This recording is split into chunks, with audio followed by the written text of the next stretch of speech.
आज के इस नए वीडियो में जानेंगे संस्कृत के वीवीआई सब्जेक्टिव क्वेश्चन के बारे में।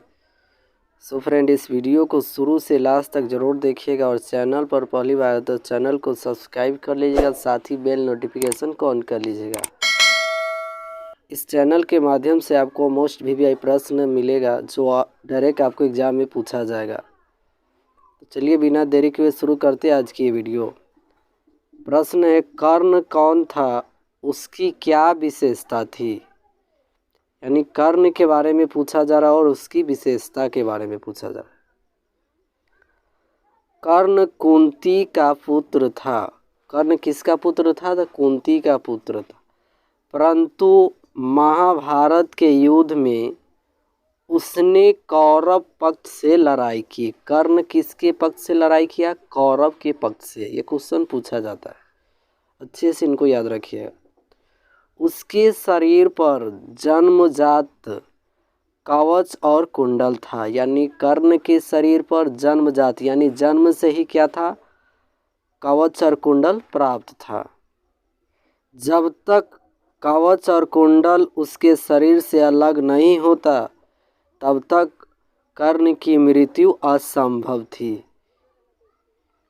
यानी जब तक कर्ण के पास कवच और कुंडल उसे कोई नहीं मार सकता है। अगला प्रश्न है, दानवीर कर्ण ने इंद्र को दान में क्या दिया? 3 वाक्यों में उत्तर दे। दानवीर कर्ण ने इंद्र को अपना कवच और कुंडल दान में दिया। दानवीर कर्ण ने इंद्र को क्या दिया दान में? तो अपना कवच और कुंडल दान में दे दिया।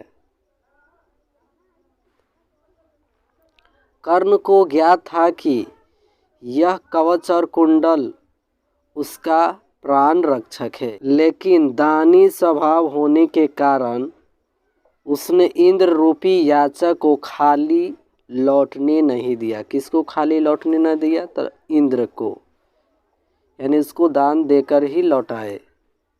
अगला प्रश्न है, देवता लोग किस देश का गुणगान करते हैं और क्यों? देवता लोग किस देश का गुणगान करते हैं और क्यों करते हैं? देवता लोग भारत देश का गुणगान करते हैं। देवता लोग किस देश का गुणगान करते हैं? तो भारत देश का गुणगान करते हैं।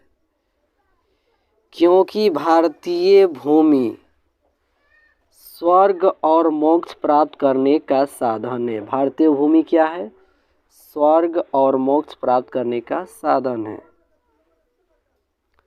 मनुष्य भारत भूमि पर जन्म लेकर भगवान हरि की सेवा के योग्य बन जाते हैं। देवता लोग क्या कहते हैं कि मनुष्य भारत भूमि पर जन्म लेकर भगवान हरि यानी श्री कृष्ण की सेवा के योग्य बन जाते हैं।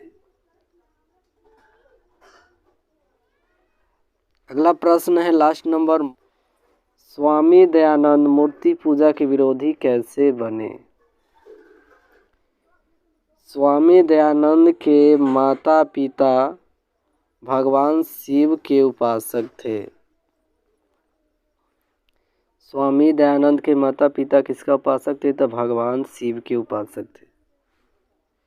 महाशिवरात्रि के दिन शिव पार्वती की पूजा इनके परिवार में विशेष रूप में मनाई जाती थी।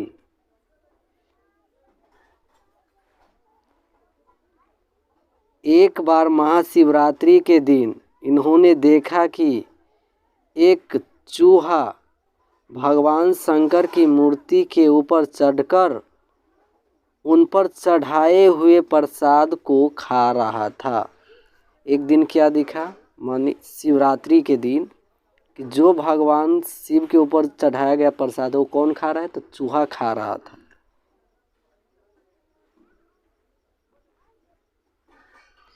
इससे उन्हें विश्वास हो गया कि मूर्ति में भगवान नहीं है। यानी इससे क्या उनको विश्वास हो गया स्वामी दयानंद जी को कि मूर्ति में भगवान नहीं है। इस प्रकार वे मूर्ति पूजा के विरोधी हो गए। शिवरात्रि के दिन उन्होंने देखा कि भगवान शंकर के ऊपर जो प्रसाद चढ़ाया गया है उसको चूहा खा रहा था। तो उन्होंने सोचा कि अगर भगवान होते तो ये सब नहीं होता। इसलिए उन्होंने सोचा कि मूर्ति में भगवान होते नहीं हैं। इस प्रकार वे मूर्ति पूजा के क्या हो गए, विरोधी हो गए। उस समय आपसे पूछा जाएगा कि स्वामी दयानंद किसका विरोधी थे, तो मूर्ति पूजा के विरोधी थे। और आपसे पूछा जाएगा कि स्वामी दयानंद जी के माता पिता किसके उपासक थे, तो भगवान शिव के उपासक थे। तो ये थे कुछ महत्वपूर्ण सब्जेक्टिव प्रश्न जो आपको एग्जाम में डायरेक्ट पूछा जाता है। तो इस वीडियो अच्छा लगे तो प्यारा सा कमेंट जरूर कीजिएगा।